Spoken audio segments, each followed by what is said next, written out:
Yatnal law minister ಬಿಜಾಪುರದ ಗಡಿಪಾರಾದಂಥ ವ್ಯಕ್ತಿ ನೋಡಿ ಅಧ್ಯಕ್ಷರ ಅವನ ಫೋಟೋ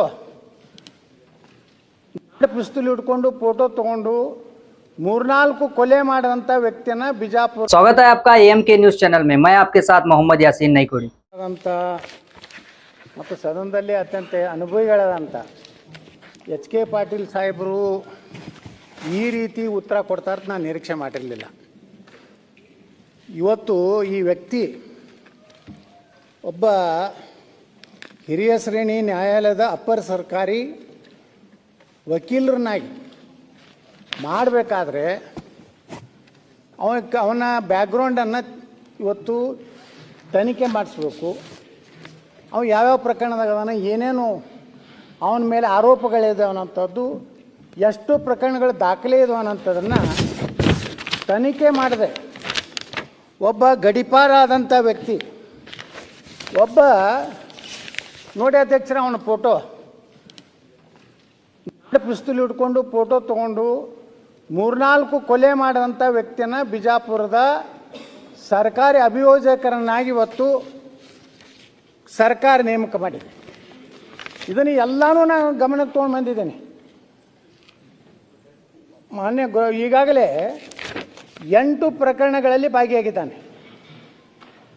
ಮಾನ್ಯ ಗೃಹ ಸಚಿವರೇ ನೀಡಿರುವ ಲಿಖಿತ ಉತ್ತರದಲ್ಲಿ 2024 ಫೆಬ್ರವರಿಯಲ್ಲಿ 20ನೇ ತಾರೀಕಿನಂದು ಗೃಹ ಮಂತ್ರಿಗಳೇ ಒಪ್ತಾರೆ, ಈತ ಗಡಿಪಾರು ಶಿಕ್ಷೆಗೆ ಒಳಗಾಗಿದ್ದು ದೋಂಬಿ, ಮತೀಯ ಗಲಭೆ, SC ST ಹಾಗೂ ಇತರೆ 8 ಪ್ರಕರಣಗಳಲ್ಲಿ ಭಾಗಿಯಾಗಿದ್ದಾನೆಂದು ಸ್ಪಷ್ಟಪಡಿಸಿದ್ದಾರೆ। ಮತ್ತು ಮುಂದೆ ಹೇಳ್ತಾರೆ ಅಧ್ಯಕ್ಷರೇ, ಇವರು ವಿಚಾರಣೆ ಹಂತದಲ್ಲಿವೆ, ಕೆಲವೊಂದು ಪ್ರಕರಣಗಳು ಗಂಭೀರವಾದಂಥ ಪ್ರಕರಣಗಳು ಇವೆ ಅನ್ನೋಂಥದ್ದನ್ನು ಸರ್ಕಾರ 2 ಸಲ, ಒಮ್ಮೆ ಆನ್ಸ್ಟಾರ್ ಕ್ವಶನ್ದಲ್ಲಿ ಕೇಳಿದ್ದೇನೆ, ಒಮ್ಮೆ 0 ಅವರ್ನಲ್ಲಿ ಕೇಳಿದ್ದೇನೆ। ಮುಂದೆ ಅಧ್ಯಕ್ಷರೇ, ಈ ವ್ಯಕ್ತಿ ಏನು ನಾನು ಚಳಿಗಾಲ ಅಧಿವೇಶನದಲ್ಲಿ ಡಿಸೆಂಬರ್ 24 ಅವಾಗೂ ಈ ಪ್ರಶ್ನೆ ಗುರುತಿಲ್ಲದ ಪ್ರಶ್ನೆಯನ್ನು ಚುಕ್ಕೆ ಗುರುತಿಲ್ಲದ ಪ್ರಶ್ನೆಯನ್ನು ಕೇಳಿದ್ದೇನೆ। ಇದು ಎಲ್ಲ ಪ್ರಕರಣ ಆದಮ್ಯಾಗೂ ಸಹ ಇವತ್ತು ಮಾನ್ಯ ನಮ್ಮ ಸಚಿವರು ಉತ್ತರ ಕೊಡ್ತಾರೆ, ಇಂಥ ಒಬ್ಬ ಕ್ರಿಮಿನಲ್ ವ್ಯಕ್ತಿನ ಮಾಡಿದ ಮೇಲೆ ಇಷ್ಟೆಲ್ಲ ಸರ್ಕಾರ ಮುಂದೆ ಗಮನಕ್ಕೆ ತಂದ ಮೇಲೂ ಸಹ ಇವತ್ತು ಹೇಳ್ತಾ ಇದ್ದಾರೆ ಅವನ ಅವಧಿ ಏನು ಖಾದ್ರಿಯ ಅವಧಿ 20/9/2025ಕ್ಕೆ ಮುಕ್ತಾಯವಾಗುತ್ತಿದ್ದು, ಅವಾಗ ನಾವು ಸರ್ಕಾರದ ವಕೀಲರ ಹುದ್ದೆಗೆ ನೇಮಕಾತಿ ನಿಯಮಗಳ ಪ್ರಕಾರ ಕರಿತೀವಿ, ಅವಾಗ ಮತ್ತವರು ಯಾರು ಅರ್ಜಿ ಹಾಕ್ತೀವಿ। ಆದರೆ ಈ ವ್ಯಕ್ತಿನ, ಇಂಥ ಒಬ್ಬ ಕ್ರಿಮಿನಲ್ ವ್ಯಕ್ತಿನ ಇಡೀ ವಿಜಾಪುರದಲ್ಲಿ ಒಂದು ಕಾರ್ಪೊರೇಟರ್, ಮುಸ್ಲಿಂ ಕಾರ್ಪೊರೇಟರ್ ಗಂಡನ ಕೊಲೆ ಮಾಡಿದಂಥದ್ದು ಆರೋಪಿ ಅದಾನೆ, ಒಂದು SC ಹೆಣ್ಮಗಳನ್ನ ಅತ್ಯಾಚಾರ ಮಾಡಿ ಕೊಲೆ ಮಾಡಿದಂಥ ಆರೋಪಿ ಅದಾನೆ, ರಾಜಾರೋಷವಾಗಿ ನಾಡ ಪಿಸ್ತೂಲ್ ಹೊಡ್ಕೊಂಡು ವಿಜಾಪುರನಲ್ಲಿ ಅಡ್ಡಾಡ್ತಾ ಇದ್ದಾನೆ। ಕಾಂಗ್ರೆಸ್ಸಿನ ಮಂತ್ರಿಗಳಾದಂಥ MB ಪಾಟೀಲರು, ಬಿಜಾಪುರ ಜಿಲ್ಲಾಧಿಕಾರಿಗಳು, ಜಿಲ್ಲಾ ಪೊಲೀಸ್ ವರಿಷ್ಠಾಧಿಕಾರಿಗೆ ಬಾಯಿಗೆ ಬಂದಾಗಿ ಅವನ್ನೆಲ್ಲ ಇದು ತಂದಿದ್ದೇನೆ, ಅವು ಏನೇನೋ ಪೆನ್ ಡ್ರೈವ್ ಇದೆ, ಅವನು ಯಾವ ರೀತಿ ಅವನ ಭಾಷೆ ಇದೆ, ಸರ್ಕಾರಿ ಒಬ್ಬ ವಕೀಲನಾಗಿ ಮತಾಂಧ ಪ್ರಚೋದನೆ ಮಾಡುವಂತಹ ಪತ್ರಿಕಾಗೋಷ್ಠಿಯನ್ನು ಮಾಡಿದಂಥದ್ದು ನನ್ನ ಬಳಿ ಪೆನ್ ಡ್ರೈವ್ ಇದೆ। ಆದರೂ ದುರ್ದೈವ ಏನಂದರೆ ಎಚ್ ಕೆ ಪಾಟೀಲ್ ಅಂತ ಸಾಹೇಬರು ತಕ್ಷಣ ಅವನ ಆ ಒಂದು ಇದರಿಂದ ವಜಾ ಮಾಡಬೇಕಾಗಿತ್ತು, ಆದರೆ ಅವನು ಇನ್ನೂ 29 ತನಕ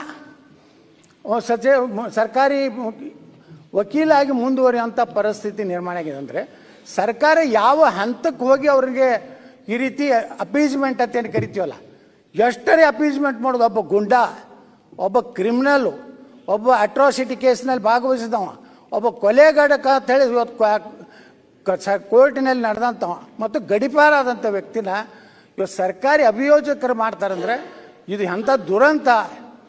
ಇದರ ಸಚಿವರು ನನಗೆ ಇವತ್ತು ಒಂದೇ ಒಂದು ಆಶ್ವಾಸನೆ ಕೊಡಬೇಕು, ಇವತ್ತೇ ಅವರನ್ನು ಆ ಒಂದು ಹುದ್ದೆಯಿಂದ ನಾವು ವಜಾಗೊಳಿಸ್ತೀವಿ ಅನ್ನೋಂಥ ಉತ್ತರ ನಾನು ನಿರೀಕ್ಷೆ ಮಾಡಿದ್ದೆ, ಆ ದುರ್ದೈವ ಬಂದಿಲ್ಲ। ಈಗಲಾದರೂ ಮಾನ್ಯ ಸಚಿವರು ಇಂಥ ಪ್ರಕರಣ ಇರುವಂಥ ವ್ಯಕ್ತಿನ ತಕ್ಷಣ ವಜಾ ಮಾಡಬೇಕಂತ ನಾನು ಆಗ್ರಹ ಮಾಡ್ತೇನೆ।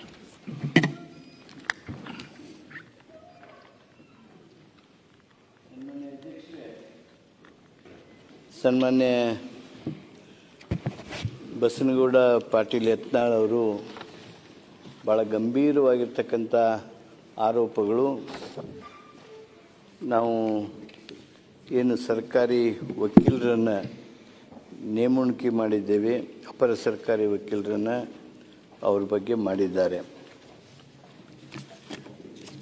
ಈ ವಕೀಲರನ್ನು ನೇಮಣಿಕೆ ಮಾಡುವಾಗ, ಅದು ತಾತ್ಪೂರ್ತಿಕವಾಗಿ ನೇಮಣಿಕೆ ಮಾಡುವಾಗ ನಾವು ಅವರ ವಕೀಲಿ ವೃತ್ತಿಯನ್ನು ಗಮನದಲ್ಲಿಟ್ಕೊಂಡು ಈ ನೇಮಣಿಕೆಗಳನ್ನು ಮಾಡ್ತೀವಿ. ಅವ್ರದ್ದು ಪೊಲೀಸ್ ರೆಕಾರ್ಡ್ಸು ಅಥವಾ ಬೇರೆ ಬೇರೆ ರೀತಿಯಾಗಿರ್ತಕ್ಕಂಥ ವರದಿಗಳನ್ನು ತರಿಸ್ಕೊಳ್ಳೋದಿಲ್ಲ, ಅದು ನಿಜ. ಆದರೆ ನಾವು ಕಾಯಮಾಗಿ ಅಪರ ಸರ್ಕಾರಿ ಆಗಲಿ ಅಥವಾ ಸರ್ಕಾರಿ ವಕೀಲರನ್ನಾಗಲಿ ನೇಮಣಿಕೆ ಮಾಡುವಾಗ ನಾವು ಜಿಲ್ಲಾ ಅಧಿಕಾರಿಗೆ, ಡೆಪ್ಟಿ ಕಮಿಷನರ್ಗೆ ಅವುಗಳನ್ನು ನೋಟಿಫೈ ಮಾಡಬೇಕು. ಆಮೇಲೆ ಜಿಲ್ಲಾ ನ್ಯಾಯಾಧೀಶರೇನಿರ್ತಾರೆ ಅವರಿಂದ ಪಟ್ಟಿ ತರಿಸ್ಕೋಬೇಕು ಅನ್ನುವಂಥ ನಿಯಮಗಳಿವೆ. ಆ ನಿಯಮಾನುಸಾರ ನಾವು ಮಾಡ್ತಿರ್ತೀವಿ. ಈಗ ಇವ್ರನ್ನ ಮಾಡಿದ್ದು ತಾತ್ಪೂರ್ತಿಕವಾಗಿ ಮಾಡಿರ್ತಕ್ಕಂಥದ್ದು, ಒಂದು ವರ್ಷದ ಮಟ್ಟಿಗೆ ಮಾಡಿರ್ತಕ್ಕಂಥದ್ದು ಇದ್ದುದರಿಂದ ಈ ಯಾವುದೇ ರೀತಿಯಾಗಿರ್ತಕ್ಕಂಥ ಪ್ರಕ್ರಿಯೆಗಳು ನಡೆದಿಲ್ಲ.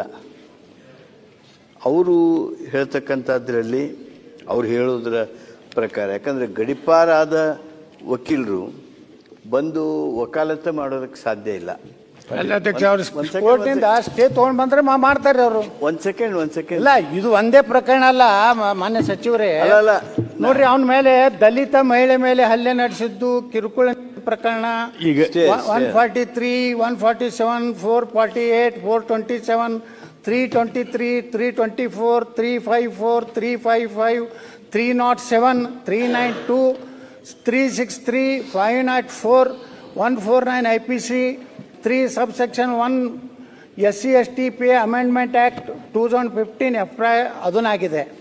ಅದ್ರ ಜೊತೆಗೆ ವಿಜಯಪುರ ಮಹಾನಗರ ಪಾಲಿಕೆ ಸದಸ್ಯ ನಿಶಾತ್ ಹೈದರಾಲಿ ನದಾಫ್, ಪತಿ ಹೈದರಾಲಿ ನದಾಫ್ನ ಕೊಲೆಗದ ಪ್ರಕರಣ ಜಲನಗರ ಠಾಣೆಯಲ್ಲಿ 30 case number 2023, crime number 143, 147, 148, 120B, 341, 114, 302, 149 IPC 25 subsection 1. ಬಸನಗೌಡ್ರೆ, criminal ಎಲ್ಲ ಪ್ರಕರಣ ಮಾಹಿತಿ ಕೊಟ್ಟಿದ್ದೀರಿ. ಮಂತ್ರಿಗಳ ಉತ್ತರ ಇಂಥ ಒಬ್ಬ ಸರ್ಕಾರಿ ವಕೀಲನಿಂದ ನ್ಯಾಯ ಹೆಂಗ್ ಸಿಗ್ತದೆ? ಅವ್ರ ಮಂತ್ರಿಗಳ ಉತ್ತರ ಮುಗಿಲಿ, ಅದೇ ಹೇಳ್ತಾ ಇದ್ದೀನಿ. ಮಂತ್ರಿಗಳ ಉತ್ತರ ಹಿಂದೂ ಸತ್ಯ ಗಮನ ಸೆಳೆಯುವ ಸೂಚನೆ ಅವ್ರು ತೊಗೊಂಬಂದಾರ, 0 ಅವರ್ದಾಗ ಮಾತಾಡ್ಯಾರ. ಅದಕ್ಕೆ ಇಮಿಡಿಯೇಟ್ಲಿ ಮಿನಿಸ್ಟರ್ ಆಕ್ಷನ್ ತಗೊಳ್ಳಿ ಅಂತ. ಏನು ಒಂದ್ಸತಿ ಲಕ್ಷ ಇಲ್ದಂಗೆ ಆಗಿರ್ತಾವ. ಈಗ ಅವ್ರ ಅಪಾಯಿಂಟ್ಮೆಂಟ್ ಮಾಡ್ಯಾರಂದ್ರೆ ಅವ್ರಿಗೆಲ್ಲ ಗೊತ್ತಿದ್ದು ಮಾಡಿರ್ತಾರಂತೆ ನಾವೇನು ಹೇಳಿರೋದಿಲ್ಲ. ಈಗ ಅವ್ರ ಗಮನಕ್ಕೆ ತಗೊಂಬಂದಾರ, ಅವ್ರು ಹಿಂದೂ ತಗೊಂಬಂದಾರ, ಇಮಿಡಿಯೇಟ್ಲಿ ಅದ್ರ ಮೇಲೆ ಆಕ್ಷನ್ ತಗೊಂಡ ಅನೌನ್ಸ್ ಮಾಡ್ಬಿಟ್ರೆ ಆಯ್ತು ಮಂತ್ರಿಗಳು. ಎಚ್ ಕೆ ಪಾಟೀಲ್ ಅಂತವರು ಸ್ವಲ್ಪ ಗಮನಿಸಬೇಕು. ಆ ರೀತಿಯ ವ್ಯಕ್ತಿ ನಿಮ್ಗೆ ಅಗತ್ಯ ಇದೆಯಾ ಅಂತ ಅಲ್ಲಿ ಪ್ರಾಸಿಕ್ಯೂಟರ್ ಆಗುವಂತ ಅವಶ್ಯಕತೆ ಇದೆಯಾ? ಬಹಳ ದರ್ದಿದೆಯಾ ಅಲ್ಲಿ? ಅಷ್ಟೇ ಅಲ್ಲ ಅಧ್ಯಕ್ಷ, ಅವನ ಬಹುಶಃ ಇಷ್ಟೆಲ್ಲ ಕೇಸ್ ಇದ್ದವನಿಗೆ ಎಕ್ಸ್ಪೀರಿಯನ್ಸ್ ಇದೆ ಕೇಸ್ ನಡೆಸಲಿಕ್ಕೆ ಅಂತೇಳಿ ಏನಾದ್ರು ಸರ್ಕಾರಿ ಅಭಿಯೋಜಕರು ಇಲಾಖೆ ಗಮನಿಸಿದ್ಯಾ ಅಂತ ಏನೋ ನೀವು ಸಂದೇಶ ಕೊಡ್ಬೇಕು. ಏನಿದು ಈ ರೀತಿಯವ್ರನ್ನೆಲ್ಲ ಸರ್ಕಾರಿ ನೇಮಕ ತಾತ್ಪೂರ್ತಿಕವಾಗಿರ್ಲಿ ಪರ್ಮನೆಂಟ್ ಆಗಿರ್ಲಿ ಆಯ್ಕೆ ಮಾಡೋ ಕ್ರಮ ಹೇಗೆ ಸರ್? ಅವ್ರು ಮಾತಾಡ್ಲಿ, ಮಿನಿಸ್ಟರ್ ರಿಪ್ಲೈ ಮಾಡ್ತಾ ಇದ್ದಾರೆ. ಮಾನ್ಯ ಅರಗ್ ಜ್ಞಾನೇಂದ್ರ ಅವರು ಗೃಹ ಸಚಿವರಾಗಿ ಕೆಲಸ ಮಾಡಿದವರು, ಸಾಕಷ್ಟು ಅನುಭವ ಹೊಂದಿದವರು ನೀವು. ನಾನು ನಿಮಗೆ ವಿವರವಾಗಿ ಹೇಳಿದೆ ಯಾವ ಸಂದರ್ಭದಲ್ಲಿ ಮಾಡಿದ್ವಿ. ಆಮೇಲೆ ಈ ವಿವರ ಅವ್ರು ಏನು ಹೇಳ್ತಾರೆ ಅವು ಯಾವುವು ನಮ್ಮ ಗಮನಕ್ಕೆ ಬಂದಿರೋದಿಲ್ಲ. ಈಗ ಅವರು ಆ ವಿಚಾರವನ್ನು ತಂದಿದ್ದಾರೆ. ನಾನು ಪ್ರಾಮಾಣಿಕವಾಗಿ ನಮ್ಮ ಅಧಿಕಾರಿ ಕೊಟ್ಟಿರ್ತಕ್ಕಂಥ ಹೇಳಿಕೆಯನ್ನು ಹೇಳುವಾಗೂ ಸಹಿತ ಅವರ ಅವಧಿ ಮುಗಿಯೋದಕ್ಕೆ ಬಂದಿದೆ. ಆಮೇಲೆ ಈಗ ನಮ್ಮ ಒಟ್ಟು ವ್ಯವಸ್ಥೆಯೊಳಗೆ ಈಗ ನೇಮುಣಿಕೆ ಮಾಡೋದು ತೆಗೆಯೋದು ಇವಕ್ಕೆಲ್ಲಕ್ಕೂ ವಿಚಾರಣೆ ಏನೇನು ಎಲ್ಲ ಬರ್ತದೆ. ಆಮೇಲೆ ಅವ್ರು ಏನು ಹೇಳಿದರು, ಗಡಿಪಾರ ಆಗಿರ್ಬೋದು, ಅವ್ರು ಹೇಳಿದ್ರಲ್ಲಿ ನಾನು ಅದು ಇಲ್ಲ ಅಂತ ಹೇಳೋದಿಲ್ಲ. ಆದರೆ ಅವುಗಳಿಗೆ ಸ್ಟೇ ಇದ್ದರೆ ಏನು ಮಾಡ್ತೀರಿ ನೀವೇ ಹೇಳಿ ಜ್ಞಾನೇಂದ್ರ ಅವರೇ? ನಾನು ಸರ್ ನೀವು ವಿವೇಚನೆ ಯೂಸ್ ಮಾಡಿ ಬೇರೆ ಇದು ವಿವೇಚನೆ ಸರ್ಕಾರ ಒಂದ್ ನಿಮಿಷ ಸರ್. ಯಾವುದೇ ಸರ್ಕಾರಿ ನೇಮಕಾತಿ ಕ್ರಿಮಿನಲ್ ಕೇಸ್ಗಳು ಒಬ್ಬನ ಮೇಲೆ ಇದ್ರೆ ಮಾಡ್ಲಿಕ್ಕೆ ಬರೋದಿಲ್ಲ. ನಿಮ್ಮ ಸರ್ಕಾರದ ಏನಾಗಿ ಈ ಅಧಿಕಾರಿಗಳಿಗೆ ಏನು ಇನ್ಸ್ಟ್ರಕ್ಷನ್ ಇದೆ ಗೊತ್ತಿಲ್ಲ. ನಾನು ಇವತ್ತು ಚೀಫ್ ಸೆಕ್ರೆಟರಿ ಒಂದು ಲೆಟರ್ ಕೊಟ್ಟಿದ್ದೀನಿ, ನಿಮಗೂ ಕೊಡ್ತೀನಿ. ನನ್ನ ಕಾನ್ಸ್ಟಿಟ್ಯೂನ್ಸಿ ನಿನ್ನೆ ಕೃಷ್ಣ ಬೈರೇಗೌಡರಿಗೆ ತೋರಿಸಿದೆ. ನನ್ನ ಕಾನ್ಸ್ಟಿಟ್ಯೂನ್ಸಿ ಒಂದು ದೇವಸ್ಥಾನಕ್ಕೆ ಧರ್ಮದರ್ಶಿಯಾಗಿ ಒಬ್ಬನ ನೇಮಕ ಮಾಡಿದ್ದಾರೆ, ಶಿವಮೊಗ್ಗ ಜಿಲ್ಲಾಧಿಕಾರಿ. 18 ಕೇಸ್ ಇದೆ, 2 ಸರಿ ಜೈಲಿಗೆ ಹೋಗಿ ಬಂದಿದ್ದಾನೆ, ಕೇಸ್ ನಡೀತಾ ಇದೆ. ಇದು ಯಾವ ಥರದ್ದು ಇದು? ಇವ್ರನ್ನೆಲ್ಲ ಮಾಡೋದಾದ್ರೆ ಹಂಗಾರೆ ಇದಕ್ಕಿಂತ ಮರ್ಯಾದಸ್ಥರು ಸಿಗೋದೇ ಇಲ್ವಾ ನಿಮಗೆ ಅಧಿಕಾರಿಗಳಿಗೆ? ಸರ್ ಇದು ಹೆಂಗಾಗುತ್ತೆ ಸರ್? ಒಂದು FIR ಆದ್ರೆ ಏನಾಗುತ್ತೆ? ಸರ್ಕಾರಿ ಅಭಿಯೋಜಕರು ಬರೇ ಒಂದು FIR ಆದ್ರೆ ರಾಜೀನಾಮೆ ಚಾಲು ಮಾಡ್ತಾರೆ. ಇಂಥ ಒಬ್ಬ ಗುಂಡ, ಇಂಥ ಒಬ್ಬ ಗಡಿಪಾರು ಮಾಡೋದಂತ ಅವನ ಭಾಷೆ, ಅವನ ಪ್ರೆಸ್ ಮೀಟ್ ನೀವು ನೋಡಿಬಿಟ್ರೆ ಬಹುಶಃ ಯಾವುದೇ ಒಬ್ಬ ಸುಸಂಸ್ಕೃತ ವ್ಯಕ್ತಿ, ಒಬ್ಬ IPS ಆಫೀಸರ್ಗೆ, IAS ಆಫೀಸರ್ಗೆ, MB ಪಾಟೀಲ್ಗೆ ಸ್ವತಃ ಬಾಯಿಗೆ ಬಂದಂಗೆ ಎಲ್ಲ ಶಬ್ದಗಳು ಉಪಯೋಗ ಮಾಡಿ ಮಾತಾಡ್ತಾನೆ. ಅಂಥವನು ಇವರು ನೇಮಕಾತಿ ಮಾಡ್ತಾರೆ. ಅವ ಇವ್ರಿಗೆ ಎಲ್ಲ ಸರ್ಕಾರಕ್ಕೆ ಧಮಕಿ ಕೊಡ್ತಾನೆ, ನೀವು ನಾನು ತೆಗೀತಾರೆ ಹೆಂಗೆ ನೋಡ್ರಿ ತಾನೆ. ಇಂಥ ವ್ಯಕ್ತಿನ ನಾ ಆಗ್ರಹ ಮಾಡೋದು ಮಾನ್ಯ ಸಚಿವರಲ್ಲಿ, ಇವತ್ತೇ ವಜಾ ಮಾಡ್ತೀನಿ ಅಂತ ಹೇಳಬೇಕು. ಇಲ್ಲಿಕ ನಾ ಇಲ್ಲೇ ಧರಣಿ ಕೊಂಡಿರ್ತೇನೆ. ಅವ್ರು ವಜಾ ಆಗುತ್ತಾನ ನಾ ಇಲ್ಲೇ ಇವತ್ತು ರಾತ್ರಿ ಧರಣಿ ಇಲ್ಲೇ ಮಾಡ್ತೀನಿ ನಾನು. और ज्यादा खबरों से जुड़ने के लिए हमारे इस चैनल को लाइक करें, सब्सक्राइब करें और बेल आइकॉन दबाना ना भूलें।